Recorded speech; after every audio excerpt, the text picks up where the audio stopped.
There is a huge divide at the moment at Celtic between the supporters and the board, and the latest comments coming from the club definitely won't help matters. In today's video, we will go over what has been said, whilst taking a look at all the latest Celtic news from the last 24 hours. But first, make sure you like this video and subscribe to the channel for more Celtic content. Amid the chaos, walkouts, and fury that defined the abandoned AGM at Celtic, one moment has slipped beneath the surface despite its significance. Before Ross Desmond's controversial statement triggered boos and ultimately the collapse of proceedings, it was Chairman Peter Lawwell who offered an early spark that heightened tensions inside the hall. His comment about shareholder attendance, an unmistakable dig, revealed a dismissive tone that many inside the room felt summed up the strained relationship between the board and the support. The AGM was already on edge. Shareholders had arrived determined to ask hard questions about recruitment, leadership, communication, and the direction of the club. Instead of attempting to ease that tension, Lawwell's comment landed with irritation across parts of the room. Rather than bringing calm or acknowledging the seriousness of supporter concerns, he inadvertently poured fuel on an already volatile atmosphere. The attitude behind the line was perhaps the most jarring element. Coming from the chairman of the club, on a day when supporters expected transparency and accountability, it felt misjudged. Many saw it as an unnecessary swipe at those who had taken time to attend, some travelling hours, to challenge the board. At a moment where bridge building was required, it was interpreted as the opposite. When the meeting descended into disorder minutes later, supporters pointed back to that remark as an early indicator of where the tone of the AGM was heading. Lawwell's decision not to defuse tensions stands in stark contrast to what was needed. By the time Ross Desmond read out his heavily criticised statement, the room was already agitated.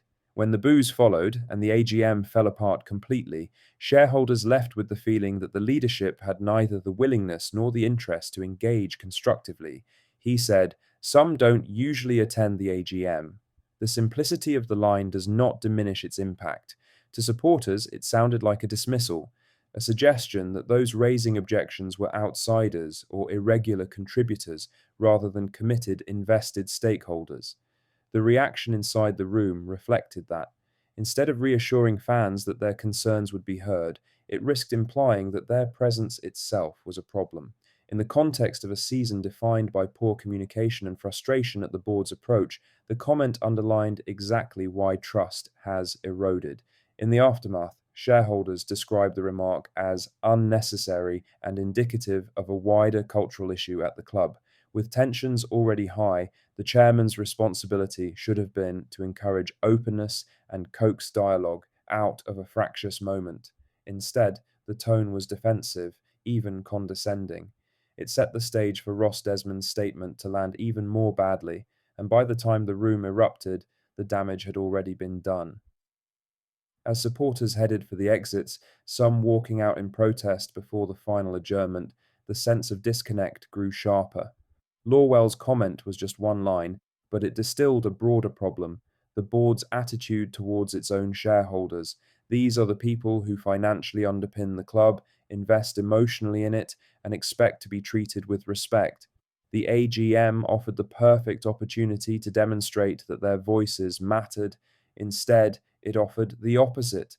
Now, with Celtic attempting to stabilise the football operation while dealing with mounting pressure off the pitch, moments like this cannot simply be brushed aside. They tell the story of why so many supporters feel alienated and why anger spilled over so quickly at the AGM. If the board is serious about rebuilding trust, acknowledging how these words were received would be a start. Because while many things contributed to the collapse of the meeting, Lawwell's early remark showed just how far relationships have deteriorated and how far Celtic will have to go to repair them. Now for the main story, as Peter Lawwell's remarks in the club's annual review have taken on new weight in the aftermath of Celtic's abandoned AGM, with supporters scrutinising every line for signs of accountability, direction, and contrition. His comments, recorded before Friday's chaotic meeting but released after it collapsed inside minutes, stand as the board's clearest attempt to frame the challenges facing the club. Yet, for many across the support, the familiar references to past success only highlight the widening gap between the boardroom narrative and the frustration felt in the stands. The chairman acknowledged the unrest surrounding Celtic's season while insisting the club remains on the right path. Against a backdrop of fan anger, a failed summer window, and the resignation of Brendan Rodgers, Lawwell's words arrived at a turbulent moment. What Celtic supporters are seeking now is clarity on how the club intends to correct those mistakes and prevent a repeat of the issues that derailed the start of this campaign. Instead, much of his message leaned heavily on historical achievement, a point that resonates differently now than it once did. The timing of the review's publication only sharpened its impact, releasing the chairman's comments hours after the AGM descended into chanting,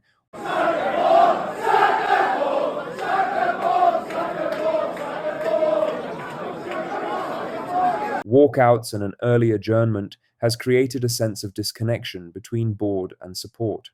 Fans who watched the meeting unravel were left questioning whether the leadership fully grasps the scale of dissatisfaction. Lawwell's emphasis on trophy hauls and European group stage appearances, while true, sits awkwardly against the immediacy of the club's current problems. Still, his remarks do offer insight into how the board views the present situation. Admitting to mistakes is a step forward from earlier periods of defensiveness, and the chairman stresses that improvements are required. But with the AGM dissolved before supporters could challenge the board in person, these acknowledgements arrive with limited opportunity for scrutiny. That lack of dialogue is central to why the board now faces such intense pressure to reconnect with the fan base. He said, I understand the frustration and the negativity from some parts and the disappointment. We're all Celtic supporters as well as stewards of the club. I think we have to look at this in a broader sense. We need to look forward. We recognise we've made mistakes. We recognise there are improvements to be made, and that's our focus at the moment. It's to do everything we can to make this club successful. When you look at the trophy haul, we've had unprecedented success. We've been in Europe group stage competitions every year bar two. Of course, over the years, there have been disappointments. There have been games we should have won and didn't. There's also been games we shouldn't have won and did. The disappointments go with the success. The chairman's appeal to unity is understandable, but the events of the AGM demonstrated just how fragile that unity has become. When supporters confront the board about recruitment failures, managerial instability, and a perceived lack of ambition in the transfer market, reflections on older triumphs do little to address current concerns. The disconnect is not rooted in the past, but in decisions made over recent windows, missed opportunities in Europe, and the sense that the club has stagnated in key areas. What supporters want to hear now is how the board intends to move the club forward in a way that matches their expectations. What do you think of what we discussed in today's video? Let us know down in the comments section below. Make sure you've liked this video and subscribe to the channel for more Celtic content. Thank you, take care, goodbye.